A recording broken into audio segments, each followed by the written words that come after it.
Irmãos, a paz do Senhor, ou a graça e a paz do Senhor, amém? Graça e paz, irmãos.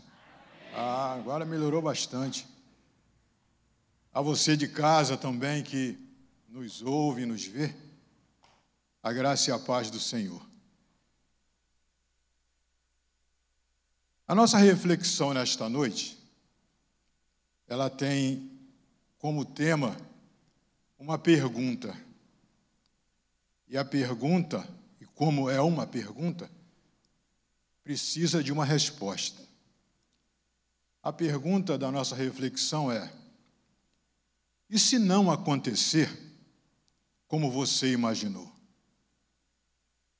E se não acontecer como você pensou? E se não acontecer como você sonhou? Qual será a tua reação? E é justamente o que nós vamos estar tentando trabalhar nesta noite, nesses minutos que temos, para ao final termos uma resposta a esta pergunta. E se não acontecer como você sonhou? Segundo o livro dos Reis, capítulo 5, segundo o livro dos Reis, capítulo 5, é um texto que todos nós já ouvimos inúmeras mensagens extraídas dele. Segundo o livro dos Reis, capítulo 5.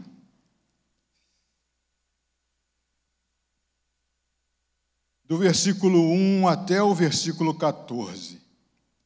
Segundo o livro dos Reis, capítulo 5, versículos de 1 ao 14.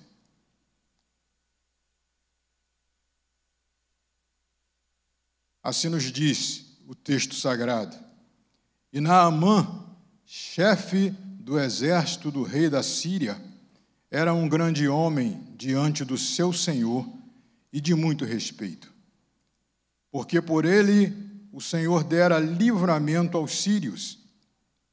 E era este varão homem valoroso, porém leproso. E saíram tropas da Síria e da terra de Israel levaram presa uma menina que ficou ao serviço da mulher de Naamã. E disse esta à sua senhora: Tomara que o meu senhor estivesse diante do profeta que está em Samaria. Ele o restauraria da sua lepra. Então entrou Naamã e o notificou a seu senhor, dizendo: Assim e assim falou a menina que é da terra de Israel. Então disse o rei da Síria: Vai, anda, e enviarei uma carta ao rei de Israel. E foi, e tomou na sua mão 10 talentos de prata, 6.000 siclos de ouro e 10 mudas de vestes.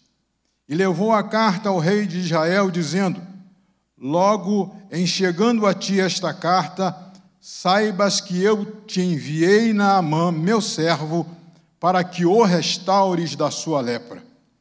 E sucedeu que, lendo o rei de Israel a carta, rasgou as suas vestes e disse: Sou eu Deus, para matar e para vivificar, para que este envie a mim para eu restaurar a um homem de sua lepra? Pelo que deveras notai, peço-vos e vede que busca ocasião contra mim. Sucedeu, porém, que, ouvindo Eliseu, homem de Deus, que o rei de Israel rasgara as suas vestes, mandou dizer ao rei: Por que rasgaste as tuas vestes? Deixa ouvir a mim, e saberá que há profeta em Israel. Veio, pois, Naamã com os seus cavalos e com o seu carro, e parou à porta da casa de Eliseu. Então Eliseu lhe mandou um mensageiro, dizendo: Vai e lava-te 7 vezes no Jordão, e a tua carne te tornará e ficará purificado. Porém Naamã muito se indignou, e se foi dizendo: eis que eu dizia comigo, certamente ele sairá, por-se-á em pé, e invocará o nome do Senhor seu Deus, e passará a sua mão sobre o lugar e restaurará o leproso. Não são, porventura, Abana e Farpá, rios de Damasco, melhores do que todas as águas de Israel? Não me poderia eu lavar neles e ficar purificado? E voltou-se e se foi com indignação. Então chegaram-se a ele os seus servos e lhe falaram e disseram: meu pai, se o profeta te dissera algo grande, se te dissera alguma grande coisa, porventura não a farias? Quanto mais dizendo-te ele, lava-te e ficarás purificado. Então desceu e mergulhou no Jordão 7 vezes, conforme a palavra do homem de Deus, e a sua carne tornou-se como a carne de um menino e ficou purificado. Pai, esta é a tua palavra, a palavra que renova-nos, a palavra que exorta-nos, a palavra que corrige-nos. E ela nesta noite, Pai, sirva para este fim nas nossas vidas. Não viemos aqui à toa, Pai.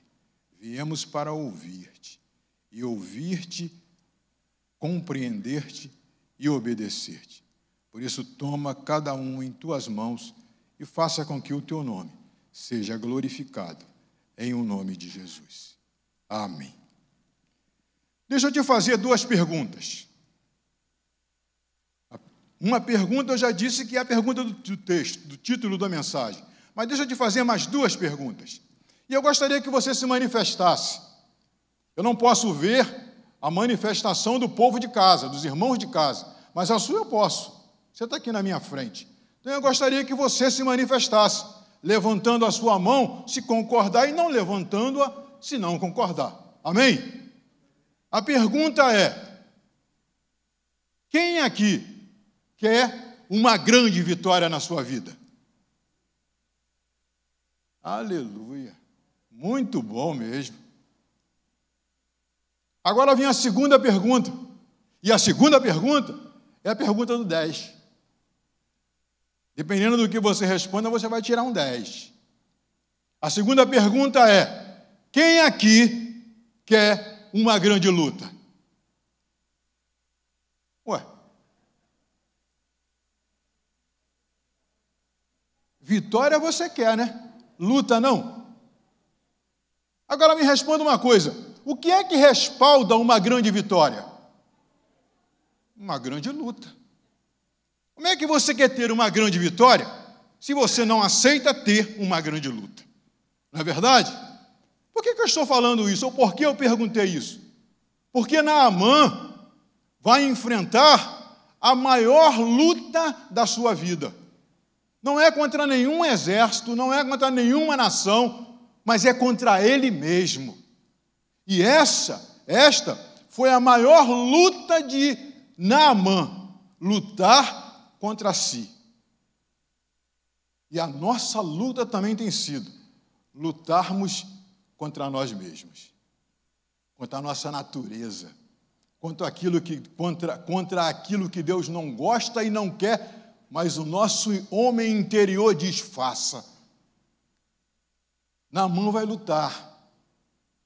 Esse texto que nós lemos, e você já conhece, ele traz alguns pontos muito interessantes. Quando você lê logo no versículo 1, vai dizer assim: Naamã, chefe do exército do rei da Síria, era um grande homem diante do seu senhor. Esse senhor, na minha Bíblia, está em letras minúsculas, e eu acredito que na sua também. Sim ou não? Sim ou não?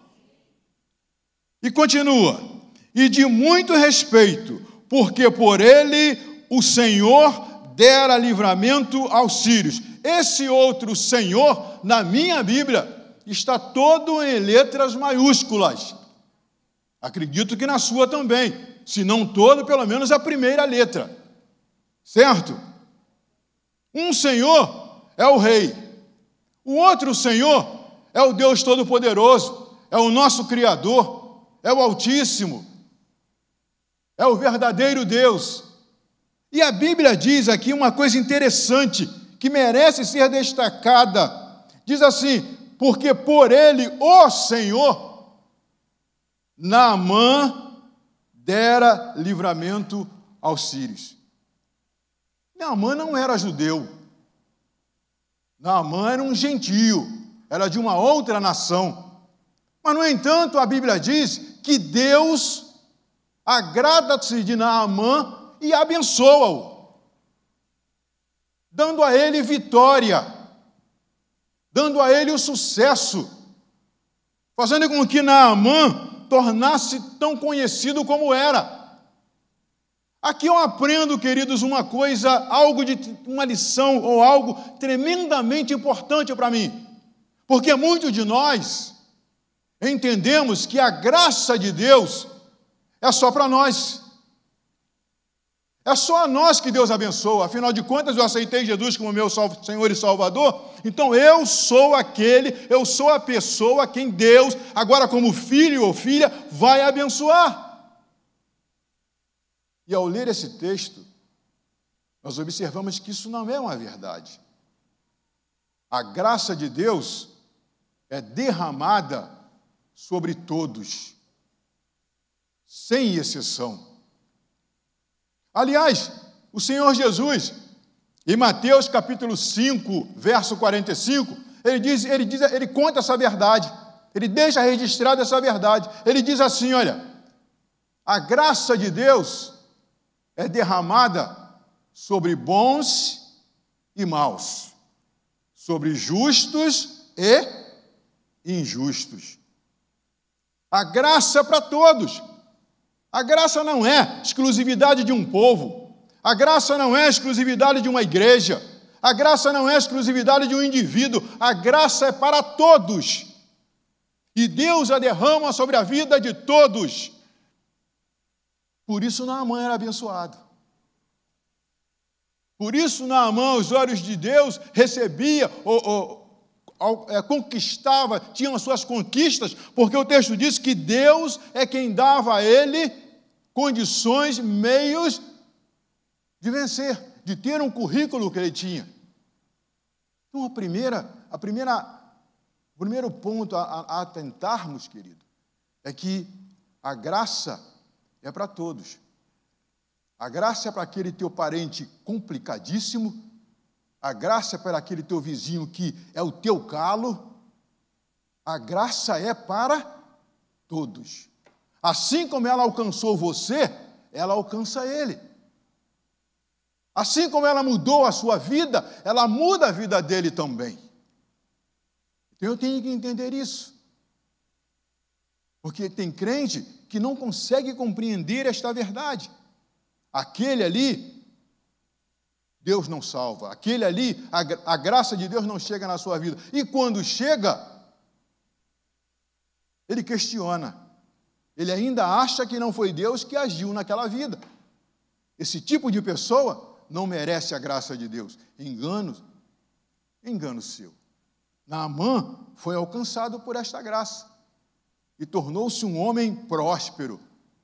Só que o versículo 1 termina com o amargo. O versículo termina assim: porém, leproso. Naamã carregava na sua vida algo que eu não sei como ele definia aquilo. Mas preste atenção, Naamã era um general, comandava um exército. E eu posso imaginar, embora a Bíblia não fale sobre isso, eu posso imaginar Naamã vendo seus oficiais subalternos, se despedindo dele. Meu general, estou indo para casa, ver a minha esposa e abraçar meus filhos. Meu general, vou ver minha amada esposa. E quando chegar em casa, vou abraçá-la, vou beijá-la. Eu fico imaginando como Naamã não ficava ouvindo aquilo. Porque ele não podia fazer a mesma coisa. Ele era leproso. Naamã não podia chegar em casa, tirar suas vestes, tomar um banho, chamar a esposa, abraçá-la, beijá-la, dizer-lhe que amava com carinho, com carícias, porque ele era leproso. Naamã não podia chegar em casa, depois de um banho, pegar os seus filhos, rolar com ele no tapete, rolar com eles no sofá, porque ele era leproso. Ele precisava de cura. Cura. Só que o mesmo Deus que o fazia ter sucesso, esse mesmo Deus queria curar Naamã.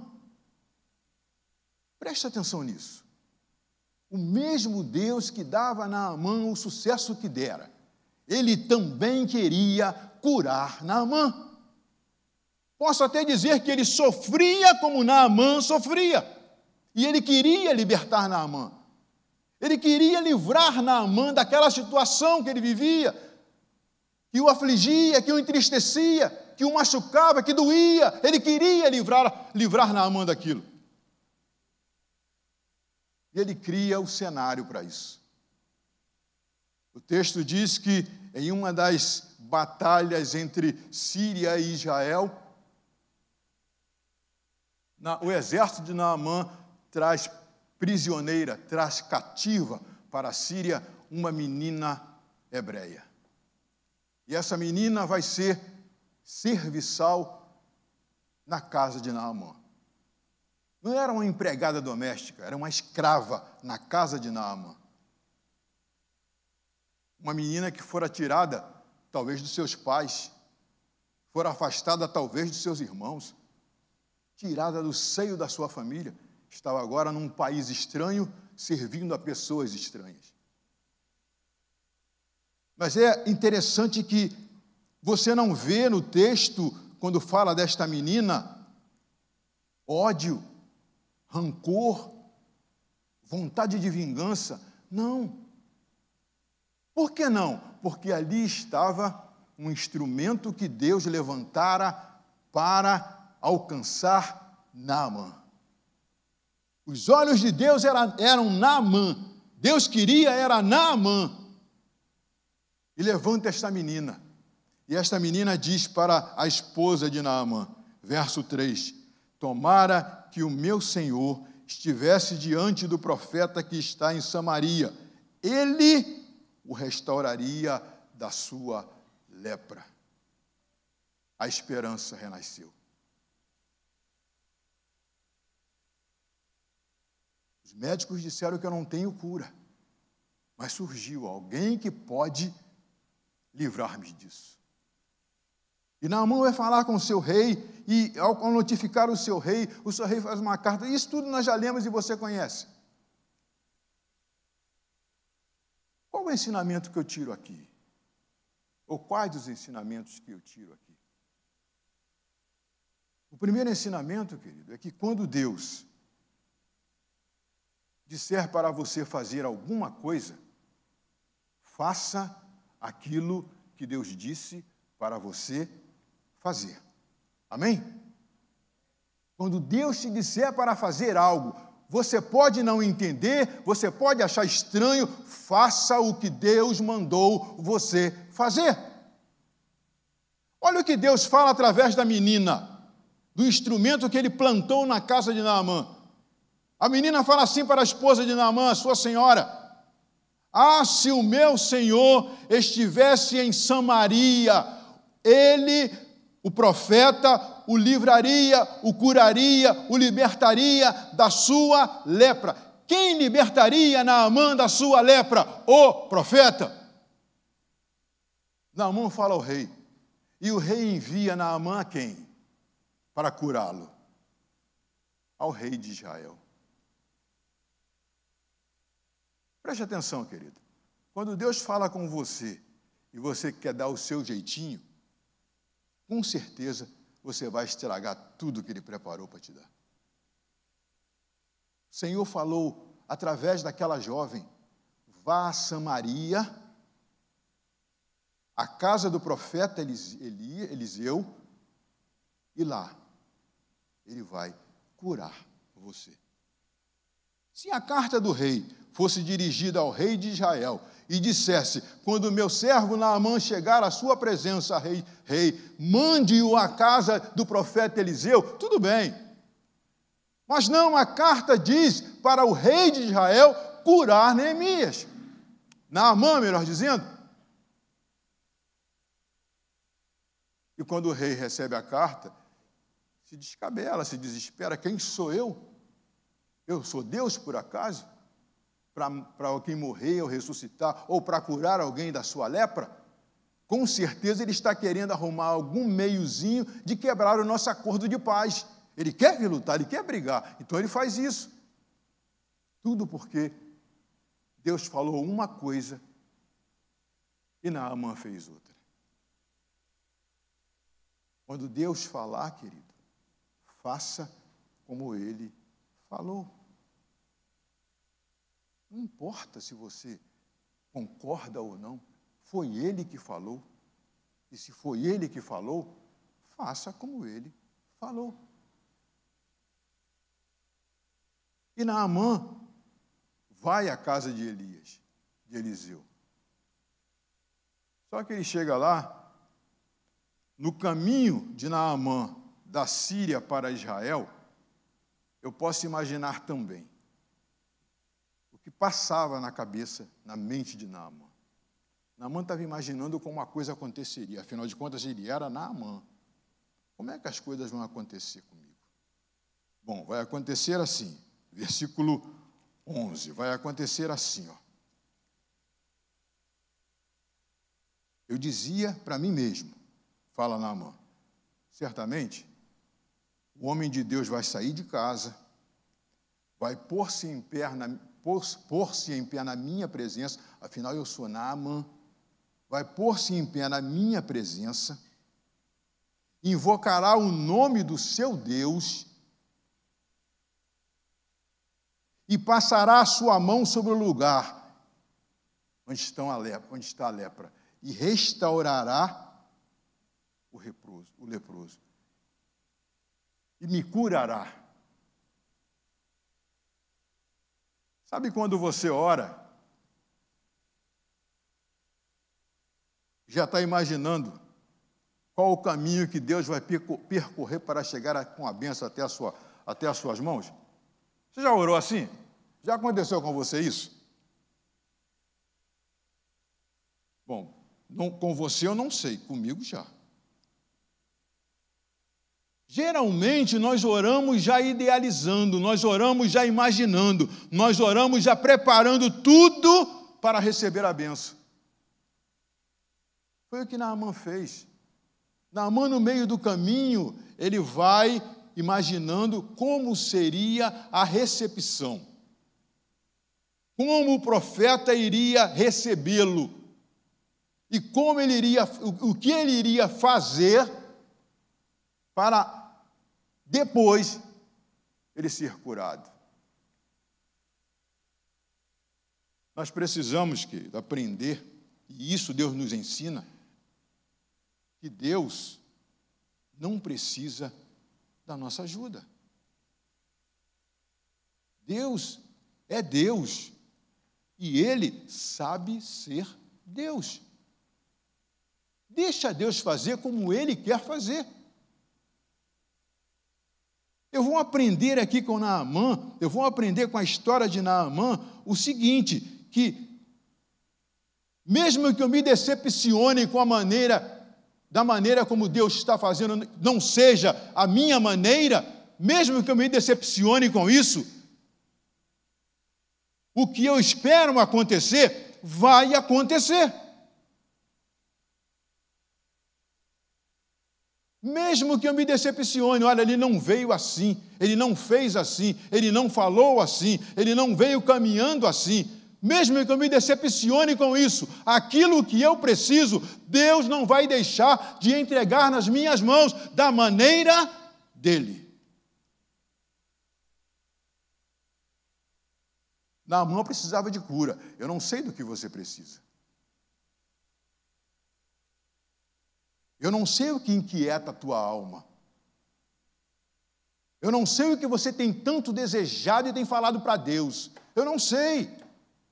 Uma coisa eu sei, Ele não virá pelos meios que você preparou para que Ele viesse. Mas Ele virá, trazendo aquilo que você tanto pede e precisa. Porque Ele é misericordioso. Eu espero que você esteja entendendo o que eu estou passando para você nesse momento. Não é você que tem que preparar caminho para Deus. Não é você. Aquieta o teu coração, acalme-se. O que você quer e precisa vai chegar nas suas mãos, da maneira como Deus quer que chegue. Não adianta você ficar esperando o piso que você está abaixo da planta dos teus pés tremer. Não adianta. Não adianta você esperar um vendaval. Não adianta. Não adianta você esperar que alguém venha falar em mistério, como costumam dizer no seu ouvido. Não adianta, querido. É da maneira que Ele quer, como Ele quer, pelos meios que Ele quer. Mas Ele quer abençoar você. E Naamã se decepciona, porque nada daquilo aconteceu. Um homem de pompa, um general vitorioso, um homem de Deus manda o seu servo falar com ele na porta. E fala claro, vai no Rio Jordão e mergulha 7 vezes. Nada daquilo que Naamã pensava que fosse acontecer, aconteceu. Mas eu repito o que disse no início da minha fala. Deus queria, Deus desejava curar Naamã. A Bíblia diz que depois que Naamã ouve isso, se aborrece e vira as costas. Vou voltar para a Síria. Os rios de lá são rios limpos, belos rios. Vou voltar para lá. Até que o Senhor, que usara a jovem na casa de Naamã, agora usa um dos seus oficiais. Não sei, a Bíblia não diz o nome. E o oficial diz para ele assim: meu senhor, se o profeta lhe tivesse pedido algo grandioso, o senhor não o faria? Naamã deve ter respondido: claro que sim. Pois é, Senhor. Ele está te pedindo apenas para mergulhar no Rio Jordão. Coisa simples. O que aquele homem estava dizendo para Naamã, sendo boca de Deus para Naamã, era o seguinte: Naamã, aquele que faz muito, pode muito bem fazer pouco. Vai para o rio, mergulha. E Naamã é convencido a fazer justamente aquilo que o profeta mandou como recado através de seu servo. Esses mergulhos de Naamã é algo também interessante, porque eu já li e ouço inúmeras mensagens, várias coisas falando sobre os 7 mergulhos de Naamã. É até tema de congresso aí, né, em algumas igrejas. É um negócio meio estranho. Mas eu não quero nominar cada mergulho de Naamã. O que eu quero mostrar para você, que é a maneira como Deus continua agindo na minha vida e na tua vida, porque Ele não muda. O que eu quero mostrar para você é que cada mergulho que Naamã deu, cada mergulho dado por Naamã, Deus estava tratando com o homem interior de Naamã. Estava curando o homem interior de Naamã.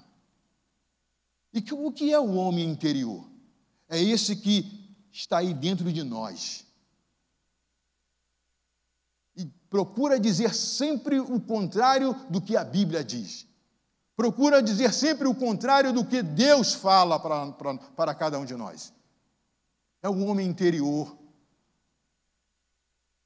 que luta dentro de nós para não fazermos a vontade do Pai, para não obedecermos a palavra do Pai, para não sermos abençoados pelo Pai. Esse homem interior luta conosco. E esse homem interior estava ali dentro de Naamã e precisava de cura. Naamã desce a primeira vez e sobe leproso. Ou seja, a lepra era algo que todos podiam ver, mas ninguém via o homem interior de Naamã. Naamã mergulha a primeira vez, sobe leproso. Uma cura do homem interior, de uma faceta do homem interior. Naamã desce a segunda vez, mergulha a segunda vez, sobe leproso. Uma outra cura do homem interior. Só que ninguém vê isso, só Deus via isso. Só Deus estava vendo isso. Naamã mergulha a terceira vez, sobe leproso. Uma outra cura de uma faceta do homem interior. Naamã mergulha a quarta, a quinta, a sexta vez, sobe leproso.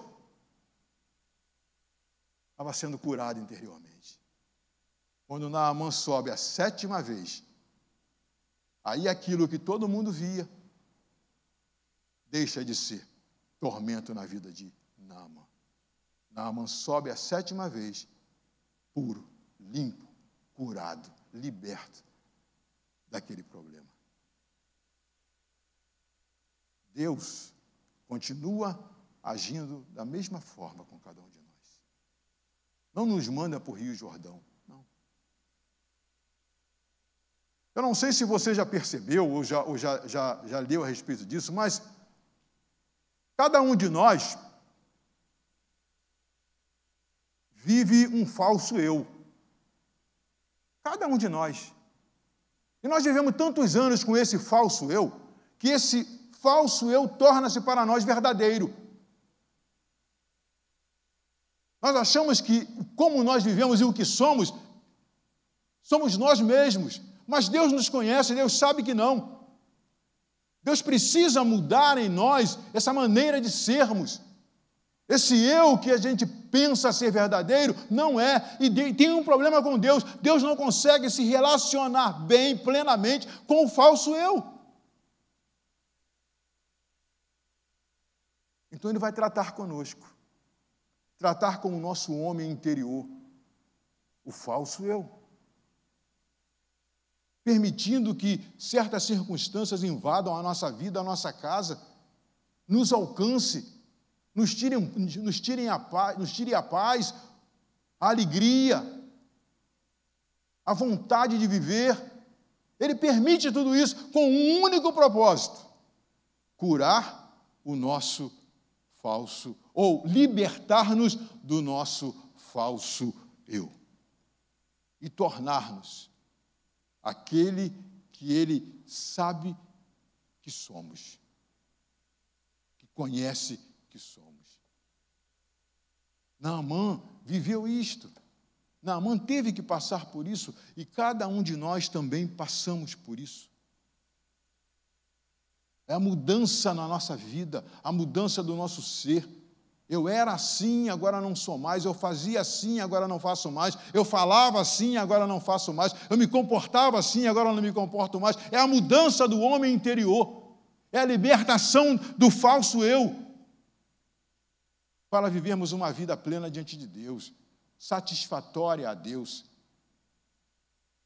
Naamã não saiu dali apenas curado da lepra. Naamã saiu dali um novo homem. E quando você continua lendo o texto, você vai ver a comprovação desta verdade. Naamã diz assim: aquele Naamã que não queria ir para o rio, não queria mergulhar 7 vezes, ele volta ao homem de Deus, versículo 15, volta ao homem de Deus, com toda a sua comitiva, com todos os seus presentes, para dar ao profeta, e o profeta não aceita, e ele diz assim, verso 17, disse Naamã: seja assim, depois da negativa do profeta. Contudo, desse a este teu servo uma carga de terra de um jugo de mula, porque nunca mais oferecerá este teu servo holocausto nem sacrifício a outros deuses, senão ao Senhor. Agora ele está vivendo a vida plena. Agora ele está vivendo o eu que Deus sabia que ele podia viver. Agora ele era outro. E diz ele no verso 18: nisso perdoe o Senhor a teu servo, quando o meu senhor entra na casa de Rimom, que era o Deus dos sírios, para ali adorar, e ele se encosta na minha mão, e eu também me tenha de encurvar na casa de Rimom, quando assim me encurvar na casa de Rimom, nisso perdoe o Senhor a teu servo. Eu tenho que cumprir uma obrigação. Eu sou um funcionário de confiança do meu rei. Então eu tenho que fazer isto, mas não porque eu queira fazer isso. Eu estou liberto dessas coisas. Naamã não saiu de Israel apenas sem lepra. Naamã saiu de Israel sem as mazelas do homem interior, sem idolatria, sem ser mais um adorador a falsos deuses. Houve uma mudança na vida de Naamã. E a única coisa que eu posso, ao terminar essa palavra, dizer para você: Deus também quer mudança na minha vida e na sua vida também. E Ele deseja isso, Ele quer isso. Assim como Ele queria, como Ele quis para Naamã, Ele quer para cada um de nós a mesma bênção, o mesmo sucesso. Ele quer ser o nosso Deus, quer tratar conosco como Ele merece que sejamos tratados. Depende exclusivamente de nós. Se não saiu, ou se não aconteceu conforme você sonhou, fique no teu lugar. Não dê as costas para o teu milagre. Fique no teu lugar. É aí que Deus vai abençoar você. É aí que Deus vai trazer para você o presente que você tanto deseja dele receber, em nome de Jesus. Amém? Feche seus olhos, querido. Bondoso Deus, que através do teu Espírito, estas palavras alcancem com clareza a necessidade e a compreensão de cada um daqueles que a ouviram, Senhor. E o Espírito Santo, teu Espírito, possa tratar com cada uma vida e mostrar o quanto Deus tem o desejo, a vontade, o querer de presentear, de abençoar, de libertar, curar e transformar, para que possamos, assim, viver uma vida plena na sua presença. Ministra a cada coração, Senhor, como só Tu sabes fazê-lo, em o nome de Jesus. Amém. Deus abençoe, querido.